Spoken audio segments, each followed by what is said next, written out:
2024 polling జరిగింది. అయితే 81 point పైన పోలింగ్ జరిగింది. అయితే 2019తో పోలిస్తే ఇది 1.5% పెరిగిందని చెప్పి తెలుసు. దీంట్లో మహిళల పాత్ర ఏంటి, మహిళల ఓటు ఎట్టెళ్ళాయి, అసలు దీని గురించి ఏంటి అనేది మనతో పాటు పొలిటికల్ అనలిస్ట్ కనకదుర్గ గారు ఉన్నారు. వారిని అడిగి తెలుసుకుందాం. మేడం నమస్తే. నమస్తే. పోలింగ్ అనేది చాలా రసవత్తరంగా సాగింది. ఎప్పుడు ఎన్నడూ కనని విధంగా ఖచ్చితంగా 81 పాయింట్ పైగానే పోలింగ్ శాతం పెరిగింది.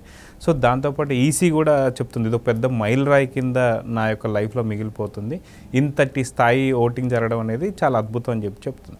అయితే ఇలాంటి పరిస్థితుల్లో ఖచ్చితంగా మహిళలతో ఒక పై స్థాయి ఉంటుందని చెప్పేసి ఏపీలో అయితే ఒక నానుడి. సో ఇప్పుడున్నటువంటి ఒక పరిస్థితిలో 2024 పోలింగ్ మే 13 జరిగినటువంటి దగ్గర మహిళల పాత్ర ఏ విధంగా చూడాలి, ఎంత పోలైందని చెప్పేసి అనుకోవచ్చు? అంటే మామూలుగా అసలు మహిళా ఓటర్లు ఎప్పుడూ కీలకమేనండి. మీరు ఏ ఎన్నికలు తీసుకున్నా మహిళలు ఎటువైపు ఉంటే ఆ పార్టీ నెగ్గుతుందని మనం చెప్పుకోవచ్చు.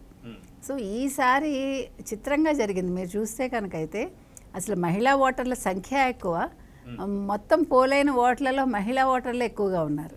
అది కూడా 4,78,535 ఓట్లు పోలయ్యాయి. అంటే ఎక్స్ట్రాగా పురుషుల కంటే ఎక్కువగా. అసలు ఇది కనీ విని ఎరగందే మనం చెప్పుకోవాలి. ఇప్పుడు కేంద్ర ఎన్నికల అధికారులకు ఇది నిజంగా ఆనందమేనండి. ఎందుకంటే ఒక కేంద్ర ఎన్నికల అధికారి కావచ్చు, ఒక రాష్ట్ర ఎన్నికల అధికారి కావచ్చు, వాళ్ళ హయాంలో ఒక రాష్ట్రంలో ఇంత శాతం పోలింగ్ అయింది అంటే, ఓటింగ్ శాతం పెరిగింది అంటే డెఫినెట్గా వాళ్ళకి వాళ్ళ విధి నిర్వహణలో అదొక మైలురాయి కింద వాళ్ళకు ఉంటుంది. ఇంకొక విషయం ఏంటంటే అసలు మహిళలే ఎప్పుడూ కూడా నిర్ణయాధికారంలో ఉంటారు. ఒక ఏ పార్టీ అయినా రావాలి అంటే మహిళలదే ప్రధాన పాత్ర. ఇంకొకటి, ఇంట్లో కూడా మహిళల మాటే నడుస్తుంది సాధారణంగా అంటారు. అంటే నడిచిందా నడవలే తర్వాత, కానీ కొన్ని సందర్భాలలో పురుషులు కూడా మహిళల మాట వింటారు. సో ఈ ఎన్నికల్లో డెఫినెట్గా ఈవెన్ పురుష ఓటర్లను మార్చడంలో కూడా మహిళలు కీలక పాత్ర వహించి ఉండొచ్చు. బికాజ్ వాళ్ళకి ఇప్పుడు ఒక వ్యక్తి నచ్చారనుకోండి, ఇర్రెస్పెక్టివ్ ఆఫ్ క్యాస్ట్, క్రీడ్ వాళ్ళు వేసేస్తారు. మహిళలకు నచ్చటం ముఖ్యం. అది ఏ రకంగా అనేది పక్కన పెడితే వాళ్ళకి నచ్చితే దానికి తిరుగు ఉండదు. సో ఈసారి ఏమైందంటే ఎన్నికల్లో మీరు చూసుకుంటే మార్నింగ్ అంతా పెద్దవాళ్ళు వచ్చారు, యువత వచ్చారు.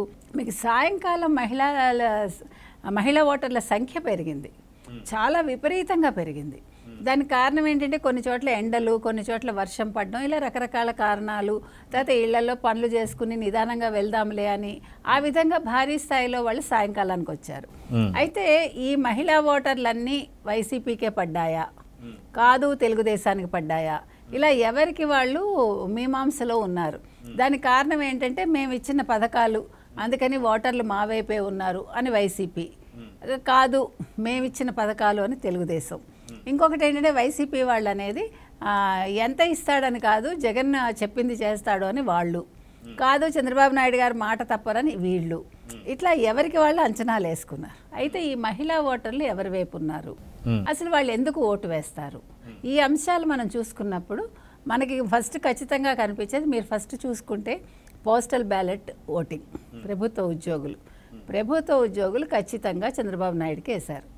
మీరు కనుక సోషల్ మీడియా చూసారంటే నిన్నటి వరకు వైసీపీ వైపు మాట్లాడిన పెద్ద మనుషులందరూ, వాళ్ళు మీడియా వాళ్ళు కావచ్చు, సినిమా వాళ్ళు కావచ్చు, సాధారణ వాళ్ళు కావచ్చు, ఒక జర్నలిస్ట్ కావచ్చు, ఈరోజు చంద్రబాబు నాయుడుకి పడ్డాయి ఓట్లు, చంద్రబాబు నాయుడు ఖచ్చితంగా వస్తాడు, ఇంత మెజారిటీ వస్తుంది అని మాట్లాడుతున్నారు. అందులో ఈ మహిళా ఓటర్ల గురించి కూడా వాళ్ళు మాట్లాడారు. అందుకని మనం చెప్పుకుంటున్నాం. అదేవిధంగా ప్రభుత్వ ఉద్యోగులు ఎవరికేశారు, ఇవి గణాంకాలతో సహా వాళ్ళందరూ ఇస్తున్నారు. సో వాళ్ళ వాయిస్ మారింది, వాళ్ళ ఆలోచన విధానం మారింది. అది ఎందుకు చెప్తున్నామంటే ఈ పోస్టల్ బ్యాలెట్ ఏదైతే ఉందో అది ఖచ్చితంగా ప్రభుత్వ ఉద్యోగులు ఓపెన్గా చెప్పారు, వాళ్ళు మేము చంద్రబాబు నాయుడుకి వేశాము అని. సో ఒక ప్రభుత్వ ఉద్యోగి ఎప్పుడైతే ఉన్నాడో వాళ్ళ కుటుంబ ఓట్లు ఉంటాయి. ఆ కుటుంబ ఓట్లు ఖచ్చితంగా ప్రభుత్వ ఉద్యోగి ఎవరికి వేశారో వాళ్ళకే పడతాయి. ప్లస్ ఇప్పుడు వీళ్ళు కష్టాలు పడింది ఆడవాళ్ళు కదండి. ఇప్పుడు జీతాలు రాకపోతే ఫస్ట్ కష్టం మొగుడు కంటే భార్యకే ఎక్కువ ఉంటుంది.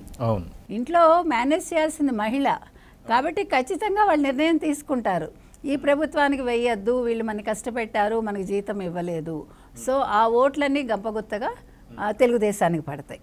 అంటే మనం ఒక ఎనలైజ్ చేసుకుంటే చెప్తున్నా. అదేవిధంగా మనం ఒక్కొక్కటి చూసుకుంటూ వస్తే పోస్టల్ బ్యాలెట్ అయిపోయింది, తర్వాత క్యూలో నిలిచిన వేశారు, విదేశాల నుంచి వచ్చిన వాళ్ళు ఉన్నారు, తర్వాత వివిధ రాష్ట్రాల నుంచి వచ్చిన వాళ్ళు ఉన్నారు. వివిధ రాష్ట్రాల నుంచి వచ్చిన వాళ్ళకి రకరకాల కారణాలు ఉన్నాయి చంద్రబాబుకి వేయడానికి. అందులో నెంబర్ 1 ఏంటంటే వాళ్ళు ఐటీలో ఈరోజు సుఖంగా ఉన్నారు. నెక్స్ట్ రాష్ట్ర అభివృద్ధి కుంటుపడింది, అది కూడా వాళ్ళని బాధిస్తోంది. ఇంకొకటి ఇక్కడ వేరే రాష్ట్రంలో వచ్చి వాళ్ళు పనిచేస్తున్నారండి. ఎస్పెషల్లీ మహిళలు తీసుకోండి మీరు, పోనీ పురుషులు పక్కన పెడితే సొంత ఊళ్ళు వదిలి వాళ్ళు వచ్చి ఇక్కడ పనిచేసుకుంటున్నారు. అదే ఐటీ కంపెనీ వాళ్ళ ఊరికి దగ్గరలో ఉంటే డెఫినెట్గా it's an added advantage for them. వాళ్ళ పేరెంట్స్తో ఉంటారు, ఇటు మనీ కలిసి వస్తుంది, ఇటు ఫుడ్కి ఇబ్బంది ఉండదు, భోజన సదుపాయం ఉంటుంది, హెల్త్ బాగుంటుంది, ట్రావెలింగ్ ఎక్స్పెన్సెస్ కలిసి వస్తాయి. అంటే ఒక విషయం ఇన్ని రకాలుగా ప్రభావితం చేస్తుంది. సో ఇవన్నీ కూడా వాళ్ళు ఆలోచించుకుంటారు. ఫస్ట్ హెల్త్ అండి, ఈ బయట ఫుడ్ తినక్కర్లేదు, హెల్త్ బాగుంటుంది, వాళ్ళు ఆరోగ్యంగా ఉంటారు, ఫ్యామిలీతో ఉంటారు, వాళ్ళ ఊర్లో ఉంటారు. ఇవన్నీ కూడా ఆలోచించుకుంటారు. ఎందుకంటే మనం పాయింట్స్ చూసుకున్నప్పుడు ఎందుకు వెయ్యాలి మహిళా ఉద్యోగులు వెళ్ళి అంటే ఇది ఖచ్చితంగా ఒక పెద్ద పాయింట్ అవుతుంది. అందులో చంద్రబాబు నాయుడు గారు చెప్పారు కూడా, నేను ఊళ్ళల్లో మీకు పెట్టిస్తాను, మీరు మీ ఊళ్ళోనే ఉండి మీరు వర్క్ ఫ్రమ్ హోమ్ చేసుకోండి. అది ఇంకా పెద్ద సౌకర్యం కదా. వారానికి 2 రోజులు ఆఫీస్కి వెళ్ళి 4 రోజులు ఇంట్లో ఉండి అమ్మా నాన్నతో ఉండి మన ఇంట్లో భోజనం చేసి పని చేసుకుంటే ఇది చాలా సౌలభ్యం మనకి. అంటే కరోనా వచ్చాక వచ్చిన పెద్ద సౌలభ్యం ఇది మనకి, వర్క్ ఫ్రమ్ హోమ్ అనేది. సో ఆ విధంగా వీళ్ళు వేశారు. ఇంకా విదేశాల్లో ఉండే తెలుగు వాళ్ళు ఎందుకు వెయ్యాలి, మహిళలు ఎందుకు వెయ్యాలి? మీకు కనీసం వేలల్లో వచ్చారు అక్కడి నుంచి కూడా. మనం ఎంత ఎగ్జాక్ట్ ఫిగర్ చెప్పలేం కానీ వాళ్ళకి ఫస్ట్ మాతృభూమి మీద ఒక మమకారం ఉంటుందండి. నెక్స్ట్ చంద్రబాబు నాయుడు వల్లే ఎక్కువ శాతం మంది విదేశాలకు వెళ్ళారంటే, అంతకుముందు వెళ్ళలేదా అంటే వెళ్ళారు, కానీ ఆ పర్సంటేజ్ చాలా పెరిగింది. ఇంకొకటి మీకు చంద్రబాబు నాయుడు పేరు చెప్తే తెలుస్తుందా అండి, జగన్మోహన్ రెడ్డి పేరు చెప్తే తెలుస్తుందా విదేశాల్లో? కంపారిటివ్గా చూసుకుంటే మనం డెఫినెట్గా చంద్రబాబు నాయుడు పేరు చెప్తే oh you are from Andhra అంటారు వాళ్ళు. That is there. అది ఇప్పుడు ఒక తమిళనాడులోనే ఎక్కడో అక్కర్లేదండి, మనకి పక్కనున్న తమిళనాడులోనే oh are you from Andhra అంటారు. అంటే ఒకప్పుడు మీరు గొల్టీస్ అన్నారు, లేకపోతే మీరు మద్రాసీలు అన్నారు. ఆ స్టేజ్ నుంచి ఇవాళ మనం ఒక తెలుగు వాళ్ళు, వీళ్ళు తెలుగు ప్రజలు, చంద్రబాబు నాయుడు, అట్లా ఒక గుర్తింపు వచ్చింది మనకి. బాహుబలి ద్వారా తెలుగు సినిమాకు ఒక గుర్తింపు వచ్చింది ఖచ్చితంగా. అంటే తెలుగు వాళ్ళు ఎందులో అయినా ముందంజలో ఉంటారు. ఈరోజు మోదీ గారు చంద్రబాబు నాయుడిని కాశీకి పిలిచారు, పవన్ కళ్యాణ్ని కాశీకి పిలిచారంటే కూటమిలో ఉన్నా కూడా బికాస్ అక్కడ తెలుగు వాళ్ళు ఎక్కువ ఉన్నారు, తెలుగు ఓటర్లు ఉన్నారు కాబట్టి ఆయన పిలిచాడు. సో ఎక్కడికక్కడ తెలుగు వాళ్ళకి ఒక ప్రాముఖ్యత అనేది రావటానికి ఖచ్చితంగా చంద్రబాబు నాయుడు గారు కారణం. కాబట్టి అక్కడుండే విదేశాల్లో ఉన్నవాళ్ళు అయ్యో మన రాష్ట్రం ఇలా అయిపోతుంది, మనం వెళ్ళాలి, మన బాధ్యత నిర్వహించాలి, మనం ఓటు ఉపయోగించుకోవాలి అని వాళ్ళు పరిగెట్టుకుని వచ్చారు. సో అక్కడ మహిళా ఓటర్ల సంఖ్య పెరిగింది, వివిధ రాష్ట్రాల నుంచి వచ్చారు. తర్వాత ఈసారి ట్రాన్స్జెండర్లు చాలామంది ఉన్నారు, 1000కి పైగా, ఇంచుమించు 2000 దాకా ట్రాన్స్జెండర్లు వేశారు. అది కూడా మంచి పరిణామం. అంటే వాళ్ళు కూడా మనం గుర్తించాలండి వాళ్ళని సొసైటీలో. వాళ్ళు చాలా ముఖ్యమైన మనుషులు మనకి, వాళ్ళని మనం పక్కకు పడేయకూడదు. సో ఆ ఓటింగ్ కూడా ఉంది. డెఫినెట్గా వాళ్ళు కూడా చంద్రబాబు నాయుడుకి వేసి ఉండొచ్చు. ఇవన్నీ కాకుండా సాయంకాలం నుంచి పోటెత్తిన మహిళలు ఎవరికి వేశారు, ఎందుకు వేశారు అని ప్రశ్న వచ్చినప్పుడు ఖచ్చితంగా వాళ్ళు చంద్రబాబు నాయుడికే వేస్తారు. ఎందుకంటే మీరు చూసుకుంటే డ్వాక్రా రుణాలు కావచ్చు, డ్వాక్రా ఎవరు తీసుకొచ్చారండి? చంద్రబాబు నాయుడు గారు తీసుకొచ్చారు.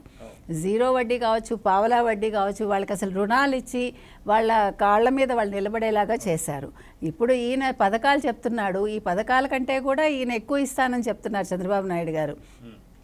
దాని మీదే కదా జగన్మోహన్ రెడ్డి చిన్నపిల్లాడిలాగా నేను ఇంతే చేయగలను, ఆయన ఎట్లా చేస్తానంటున్నాడు, సంపద సృష్టిస్తానంటున్నాడు, అది సాధ్యం కాదు, పరిశ్రమలు వచ్చినా ఉద్యోగాలు రావు, పెట్టుబడులు పెట్టినా ఉద్యోగాలు రావు అంటే కంప్లైంట్ చేశాడు.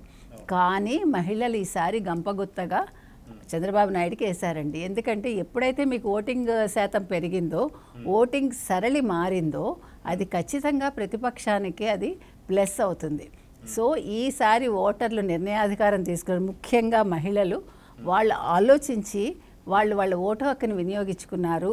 ఆ రాత్రి 12-2 వరకు వాళ్ళు లైన్లో ఉండి వేశారు చూడండి. ఆ ఓటు మొత్తం డెఫినెట్గా చంద్రబాబు నాయుడు గారికే పడిందంటే తెలుగుదేశం కూటమికి, అందులో మనకి సందేహం లేదు. వైసీపీ వాళ్ళు ఎన్ని కాకి లెక్కలు పెట్టుకున్నా కూడా వాళ్ళకి తెలుసు వాళ్ళు ఓడిపోతున్నామని తెలుసు. సజ్జల స్వరం మారింది, ఈరోజు మంత్రుల స్వరాలు మారుతున్నాయి. ఇంకొక పెద్ద విషయం మీరు గమనిస్తే ఎక్కడ రీపోలింగ్కి ఎవ్వరూ అడగలేదు. 175 అసెంబ్లీ స్థానాలుంటే ఒక్క చోట కూడా వీళ్ళు అల్లర్లు సృష్టించినా కూడా ఎవరు రీపోలింగ్కి అడగలేదు. సో ఇవన్నీ కూడా ఒక తార్కాణం మనకి. సో రాబోయేది తెలుగుదేశం కూటమి ప్రభుత్వం 145 అయితే ఖచ్చితంగా వస్తాయండి. ఈరోజు కూడా మనం చెప్పుకుందాం. అయితే మహిళలు ఖచ్చితంగా ప్రతి ఇంట్లో ఉంటారు, ఎందుకంటే పురుషులతో పాటు మహిళలు కూడా ఉంటుంటారు కాబట్టి ఎవరైతే మహిళలు ఉన్నారో ఇంట్లో ఉన్నటువంటి మగవారిని కూడా ప్రభావితం చేస్తారు. అది కాక ఈ ప్రభావితం కావచ్చు, ఈ యొక్క ఏమంటారు అనమాట ఒక వైబ్ కావచ్చు, మనం మూడ్ చూస్తే 100% బ్యాలెట్ ఓటింగ్ జరిగిన తర్వాత పూర్తి మైండ్ అనేది మారిపోయింది. బ్యాలెట్ ఓటింగ్ అనేది మినిమం 85 to 90% కూటమికి పడిందని చెప్పి వచ్చిన తర్వాత మహిళలందరూ కూడా ఖచ్చితంగా మనం కూడా కూటమి వైపే వెళ్ళాలి, ఎందుకంటే 3 గ్యాస్ సిలిండర్లు కావచ్చు, మిగతా ఫ్రీ బస్ కావచ్చు, ఈ పథకాలన్నీ చూసిన తర్వాత ఖచ్చితంగా మహిళలు పురుషులను కూడా ప్రభావితం చేసి ఉండొచ్చు.